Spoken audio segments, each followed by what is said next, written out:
Hello everyone. आज इस शिक्षण योजना में कक्षा 7 के विज्ञान के पाठ 6 पौधों में पोषण को हमने लिया है। हमारी ये शिक्षण योजना 2 चरणों में विभाजित है। पहले चरण में आइए देखते हैं क्या है लर्निंग आउटकम्स। इस पाठ के पहले चरण का लर्निंग आउटकम है कि बच्चे हरे पौधे द्वारा अपना भोजन स्वयं तैयार कर सकने की प्रक्रिया को समझकर उसे प्रकाश संश्लेषण की क्रिया के रूप में परिभाषित कर सकते हैं तथा स्वयं स्वपोषी पौधों की पहचान भी कर सकते हैं। सीखने सिखाने की प्रक्रिया में जो सामग्री इस्तेमाल करी हमने वो क्या है? विद्यालय के परिसर में उपस्थित पौधे, ग्लास, पानी, सोडियम बाइकार्बोनेट, काले रंग का कागज और दीक्षा ऐप पर उपलब्ध सामग्री। आइए देखते हैं सीखने सिखाने की प्रक्रियाएं और गतिविधियां किस प्रकार हैं। शिक्षण की शुरुआत में हमने बच्चों से 5 मिनट तक बातचीत और चर्चा करी, जिसके अंतर्गत हमने कुछ प्रश्नों को लिया। पहला प्रश्न हमने ये लिया कि भूख लगने पर हम क्या करते हैं।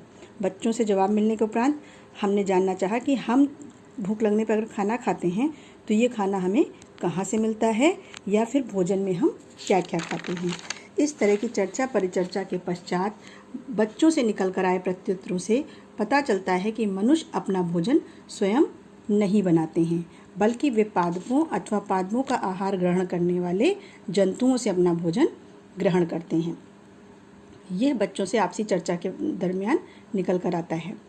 अब बच्चों को शिक्षण के दौरान शिक्षिका ये अगला प्रश्न करती हैं कि पौधे अपना भोजन कहाँ से लेते हैं। ये तो ठीक है कि पौधों को जो है कुछ जानवर भोजन के रूप में ले लेते हैं, इंसान पौधों से प्राप्त अनाजों को अपने भोजन के रूप में लेता है, लेकिन पौधे अपना भोजन कहाँ बनाते हैं, कैसे बनाते हैं, भोजन बनाने के लिए उन्हें कौन कौन से पदार्थों का उपयोग करना पड़ता है, आज हम इस बात पर बात करेंगे। इस चीज़ को समझाने के लिए शिक्षिका प्रयोग विधि का चयन करती हैं और इस प्रयोग विधि में उनको ग्लास, पानी, पौधा और सोडियम बाइकार्बोनेट की आवश्यकता होती है और एक काले रंग का कागज़ लेती हैं।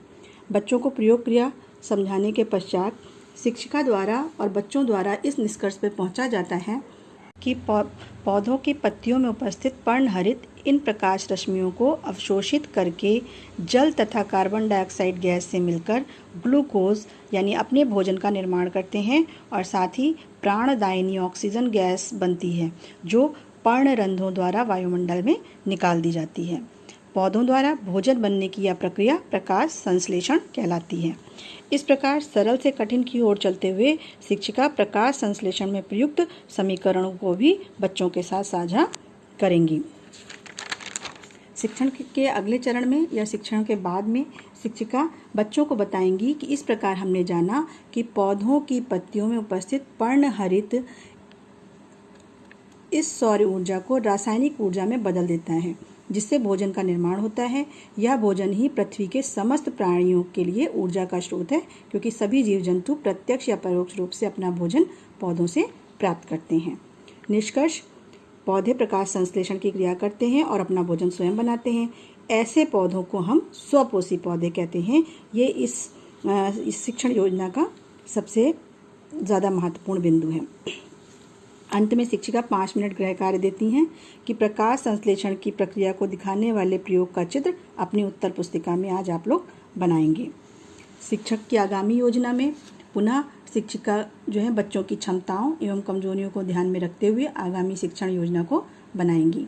श्याम पट्ट सारांश के रूप में उभर कर आए मुख्य बिंदुओं पर चर्चा करते हुए उनको श्याम पट्ट पर लिखा जाएगा। जैसे पृथ्वी पर पाए जाने वाले समस्त हरे पौधे अपना भोजन स्वयं बनाते हैं, इसलिए वे स्वपोषी कहलाते हैं। भोजन बनाने के लिए पत्तियों में पर्णहरित जल, कार्बन डाइऑक्साइड गैस और सूर्य के प्रकाश की आवश्यकता होती है।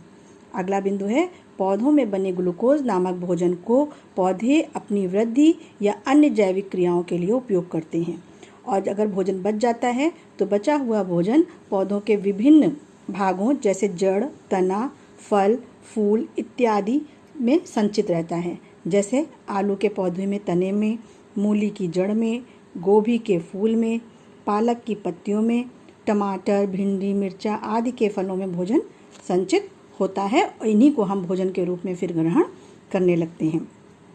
इस प्रकार हमने जाना हरे पौधे इस पृथ्वी पर एकमात्र उत्पादक हैं, जबकि अन्य जीव उपभोक्ता की श्रेणी में आते हैं। धन्यवाद।